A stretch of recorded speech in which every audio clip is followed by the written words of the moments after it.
Well, mi gente, welcome to Exprésate TV, live from the YouTube space NY. We want to thank YouTube again one more time. We got bars in the building, lyrics in the building, New York in the building, D.Chamberz. What's going on, my brother? Everything's a blessing. What's How you going doing, on, man? bro? Welcome Oh, to you the see YouTube that? space. It's a lot of bar and dips. You almost knocked the thing down. I've been, How's everything, bro? everything's a blessing, man. But you know what's crazy? When people always say like, "Yo, bars, lyricism," I really don't concentrate on that. I concentrate on just telling my story the best way I know how, and being creative with it. So like, I'm not too big on trying to be like this super lyrical guy. I want people to understand my story and why I come from Coney Island, and I'm talking about that warrior mentality. Yeah. And why do you think your story is needed to be told?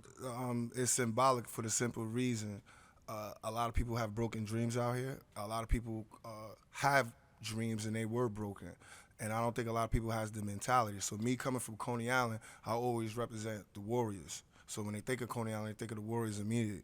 But nobody think about the mentality. And if they look at the movie, each role player had a different mentality. And everybody who had not a positive attitude, they had their own way, and it was straight and it wasn't a good decision, they learned from that the bad way. Some didn't even get to make a decision. They were just gone.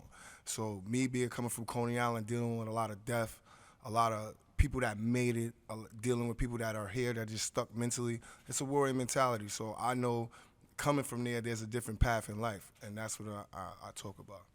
And you seem to have a lot of intuition. When did that spark in your mind? I was always doing music, but I think becoming a leader is when everything really kicked in. Because anybody that know me, I always been the supporting artist. Like, nice. Because I was always. I'm not gonna make it seem like I was the, the Malcolm or the Martin of the neighborhood. I was, I did my things. I tried to survive whatever got me by, fast money. But I always, went to school, had a job, always had an ill hustle, and I just decided one day, when I was in prison, I was like, yo, you know what? I'm looking around and I'm like, I don't belong here. I'm smarter than the average guy, or at least I would like to think so. Or I need to be in a room with guys who are great thinkers. And one thing I realized about jail, everybody had the master plan. Everybody has it. Yeah. And we're all telling the same shit behind closed doors in jail cells, which wasn't cool to me. But so when I came out, I just aligned myself with people who are progressing. And even when I was around, like shout out to Smack, shout out to, the people I came through with in this battle culture, like Math, Cortez, Hollow, coming from that realm of battle rap. I don't battle rap, but I was the guy from Coney Island. I move and shake. I was known for doing live shows. I'm a great my energy is like DMX and 9-8 on stage. You understand? Like my energy is something different that you hardly don't see in New York anymore. So it's like when you see an aggressive artist that's like coming from New York, coming with that New York sound, it gives people that feeling, and that's why people, project that. But with the intuition that came in, I was like, yo, I realized it's deeper than music. And when I say deeper than music, it's like, yo, everybody loves a good song, but how you gonna make money? Your phone bills still, I like cars, I have a car. So I had a car since I was 19. I was driving stolen cars when I was 16. I was determined to have something, you know what I mean? So I made a lot of bad decisions. So I figured out how to make smart ones. So a lot of times when people doing music, they get stuck on the music. And that's another form of mentality, having a mind frame of knowing like you gotta deal with reality before this dream of ours. And you say energy, like what kind of energy when you went back in the streets? What kind of energy after? I mean, I didn't learn right away. You know what I'm saying? And until to this day, there's probably some people I shouldn't be around. Right. But everybody has a positive cause, and the goal is actually money. That is it? Because if you could hire somebody, they will work with you. So when you align yourself for ways of getting money, the devil's always working. So that's how I look at it on that note. But for me, I learned when I came home with Smack, cool, we were selling verses and stuff like that. I learned that from being around battle rappers, because battle rappers will sell you a verse. They don't just rap for free. They'll rap for free on all these major platforms, but they wouldn't do that. So I learned in the strip clubs, they get paid for bringing the crowd out. They get paid for busting bottles and, turning up and having a dope record. And if you're lucky enough, you get cool with the DJ and your record becomes in rotation out there, and it has some type of substance and it will land on radio. Now, I did a lot of tactics on trying to get on out here, and there's nothing like being in the night scene, because you're going to run into everybody who say they're somebody, you're going to run into them.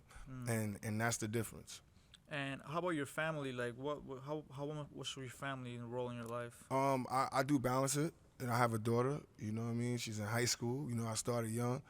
She's great. She's acting. She's like a red belt as well. Like, you know, it's ups and downs because I always say my lady didn't meet D.Chamberz. She met Duval Chamberlain, the guy that was in college that was trying to figure things out.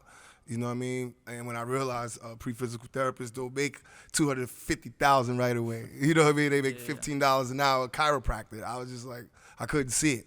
And then, like, you know, I was working construction, I always had things. But when everything fell and my life was going through ups and downs, listening to those instrumentals and just even hearing other people that rap that had talent. And I always had a way. I probably wasn't the best rapper, but I was the most strategic rapper.